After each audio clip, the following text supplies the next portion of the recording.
So, welcome back everyone to the channel. I'm drinking some sencha tea today. It's a rainy day. It's storm in Sweden at the moment on the west coast. I'm on the more to the east coast, close to the capital, Stockholm. But it has been raining all day, and actually now it's sun, so it was great time for recording. And you can watch in the shorts that I published just a few minutes ago how I make my sencha tea. It's not so elegant as you do it without a camera, but still you get a feeling for how you can especially warm your teacups. Today I'm going to talk about the state of the channel and also talk about my current reading. And if you're new to the channel, I talk a lot about storytelling in fantasy, mythology, and sci-fi. I sometimes usually talk about books, but sometimes about video games, and very few times, but still about board games. And one thing that is important for me to promote, values to promote, is that reading is no competition. Reading as a hobby is something we do because we just love stories. And if we want to DNF something, did not finish, if you don't want to finish the book, it's okay. If you find a book that you get totally engaged in, drawn into, do it. So follow your passion, follow your heart. Don't follow influencers. Don't follow what reviews say. Just follow what you like. You can listen to us out here on BookTube who are reviewing and talking about books, but primarily it's your own well-being, your own enjoyment that reading is for. So I hope we can keep up that kind of spirit together, because I think that is important. Because if you look around on social media, different ones, there is a pressure to perform, pressure to read many books, pressure to say what you have done, and so on. That is not so important, I would say. Um, Thank you for commenting on the videos, and thank you everyone who has contacted me in person through YouTube, through Substack, for example, through Blue Sky, and now I'm actually on TikTok, but we'll see how long I can be there. I started this weekend during the Easter, but I must say I was a bit scared of that because the pace is not really my pace there. So and the aggressiveness of, you could say, the videos is not really my style. See if I can make a difference there on Book Talk for a while, but so it feels safe here on BookTube on YouTube. So the channel is stable when it comes to subscribers, growing a little bit sometimes, and I'm happy for that. The numbers is not that important. Of course, I want more people to listen to what we have to say to each other. That would be great, promoting a different kind of reading culture. Also, the polls on the community page is ongoing always, and I'm happy for those of you who vote, because they give me some inspiration on what to do and how to think with the channel. So please, if you haven't done that, go in and vote when there are polls, and if there are questions there, please answer them if you want to. I've been doing a lot of things now when it comes to reading, and first and foremost, I'm reading Ryan Cohill. It's difficult to say with so many vowels, even though Swedish is an extremely vowel-heavy language. When it comes to English, it's easy to stumble on the letters, actually, by saying the name. I'm reading Of Darkness and Light. I've just started, but I will take a bit of a break. I read Of Blood and Fire and The Fall, and I have them here. Yeah, and that is two books I really recommend. As you might know, you can choose to read this one first or this one first. Depends on you. Felencer and Suidaria, I think Ryan Cohill is has called it, and it's two different ways of enjoying the book. Action-packed, then you choose the fall first. If you want slow burn, then you go with Of Blood and Fire. And this is books that are very much a homage, maybe honoring the Lord of the Rings Tolkienesque way of telling fantasy stories. A bit outdated, one might say, if you compare it with Malazan Book of the Fallen, with Abercrombie, with R. Scott Bakker, and so on. These more grim, darkish tones, and even a bit different. It has some ties to The Witcher, but I would not like to compare these books with The Witcher. But The Witcher has the foot in the Lord of the Ringsy way of telling stories, and some kind of step towards Game of Thrones in a way, I would say. And then you have Fables and Witcher, so that's another kind of fantasy. But this is Lord of the Rings like fantasy. For a nostalgic guy like me, it really triggered me, and I read Of Blood and Fire really quick. Actually, it was very easy. I think those books are easy for me to read because I grew up with Lord of the Rings. I've read that many times, and this is not a bad thing. You can second guess a bit actually in these books, but there are a lot of twists and surprises here. So, but it makes it easier, of course, when you read. So maybe not that challenging read, but it was entertaining, and we should be enjoyed, as I said, when and happy when we read. So this was that kind of read. In the same vein, I'm reading The Eye of the World, Robert Jordan. It's Easter, as I said, happy Easter if you celebrate it. And I have a lot of time to read today and also tomorrow. Then Easter is gone again. And I've read only Eye of the World now for a few days, and I'm like 300 pages into the book. I'm reading the paperback. I bought this one many years ago. It just stood in my bookshelf. I'm surprised because I really like this one. In the same way I like Ryan Cohill, the Bound and Broken series. It has this feel of nostalgia. I must say that the Eye of the World has so many similarities to Lord of the Rings that it's I mean, now I haven't read Lord of the Rings for many years. I'm happy to come to Eye of the World, but if I would have read Lord of the Rings recently, then gone to Eye of the World, maybe I would not be so impressed at first. But if you when you scratch on the surface, or you come below the surface rather, you understand that this Wheel of Time has much more to offer than a copy of Lord of the Rings. There is actually a lot of Dune connections here as well. So I'm going to read this, at least the first book, and then we'll see.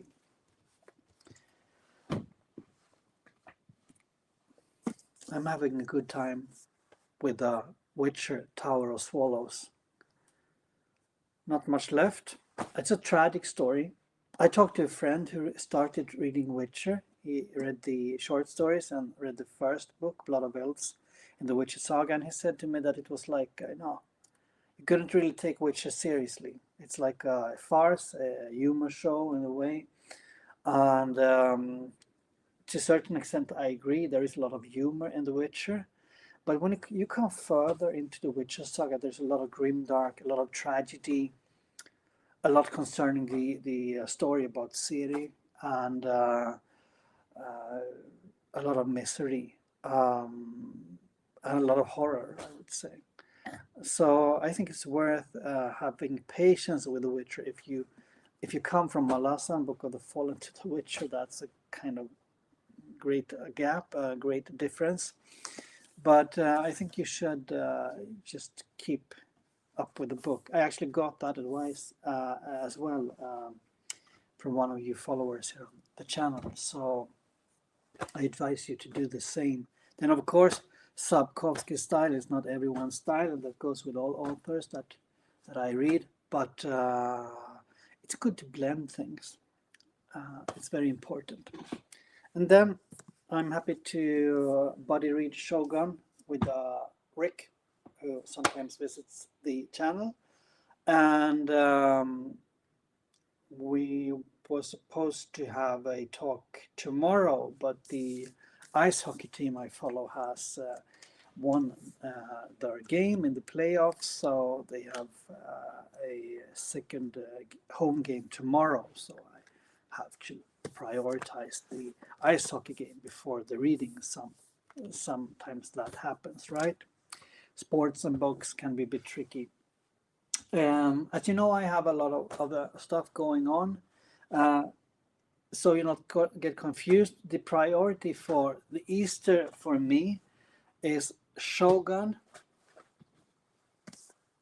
It's The Witcher, and this is a mood reading priority.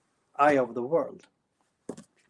So that's the things I'm reading mostly. When it comes to Shogun, I really like the book. Of course, that's no fantasy, it's no sci-fi, but then we can ask ourselves more critically, I mean, what is fantasy? I mean, it's just stories. And what do we know about what is real and not? So Shogun is a fiction, historical fiction about Europeans in Japan during the Christianization of Japan and the downfall of the feudalistic empire, the shogunate, I think it's called. I'm not so good at Japanese history, so I think it's the Edo period and all that kind of things. So a lot of things are historically accurate, as I understand it, but a lot of the story, of course, the story is totally made up.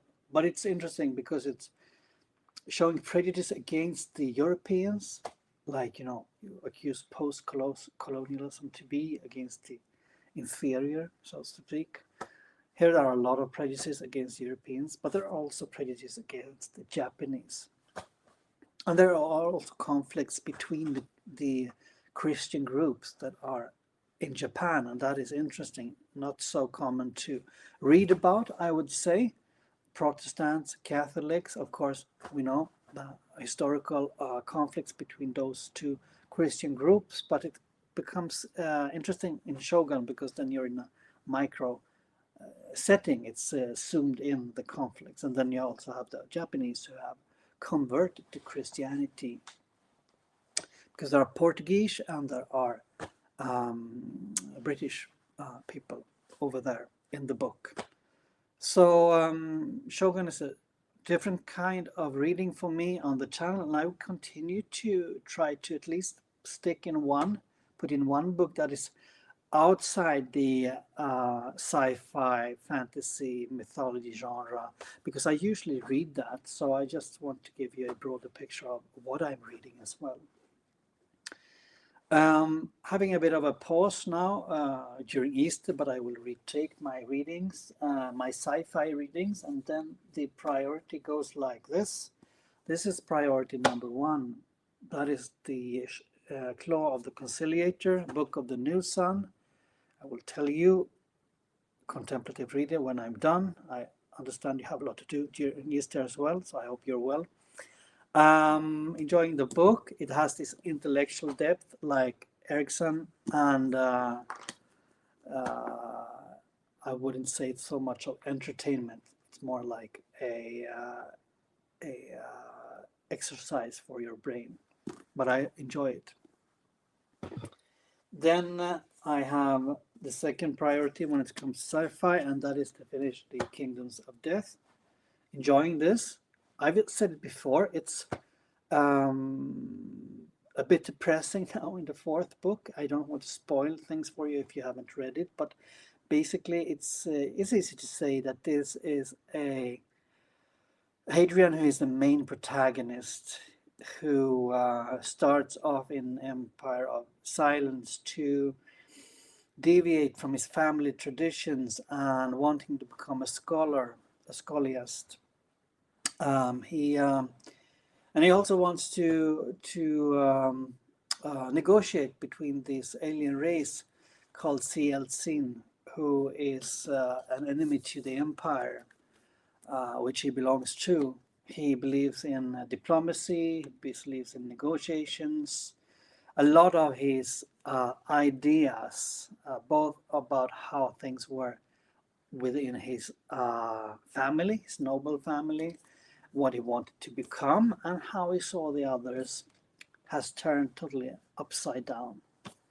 And it's a kind of messiah figure, Hadrian, I would say, so far. And also the fourth book just confirms that. Maybe if you have read the book or you're going to read it, it's safe to say that maybe it's a very good book to read it during Easter, if you think about what happened to Jesus during these days.